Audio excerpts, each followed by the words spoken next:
Hola, soy Ana Meseguer, estudio el doble grado de Educación Social y Magisterio, estoy ya en quinto curso y he venido para hacer el voluntariado con la Católica de labor de limpieza y acompañamiento a todos los afectados por la DANA. La motivación de querer ayudar, porque al final nos están llegando imágenes devastadoras, también testimonios, personas cercanas que conoces que viven en todos esos pueblos y al final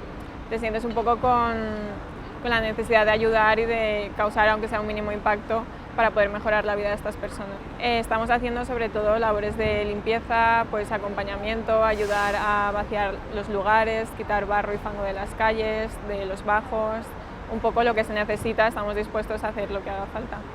Ese acompañamiento se traduce en escuchar lo que nos quieran decir las familias, los testimonios, en que vean que no están solos, porque al final la ayuda tardó un tiempo en venir y ellos estaban acompañados principalmente por nosotros los voluntarios, entonces que sepan que, pues eso, que siempre van a poder contar con alguien y que si necesitan algo vamos a estar todos allí para ayudar. La DANA ha afectado en todos los ámbitos personales de las personas, desde cualquier ámbito se puede ayudar y se puede poner un grano de arena y eso se ha demostrado con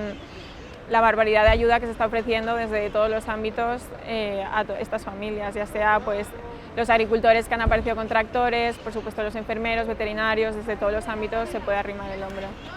Yo creo que al final enfrentarnos a situaciones de emergencia, porque la realidad social es muy cambiante y yo creo que estos contextos demuestran en su plenitud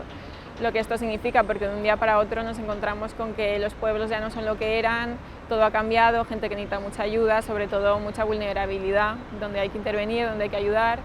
y yo creo que eso aporta también una experiencia y una humanidad a nivel personal que en otros contextos no te ofrece y no vas a conseguir.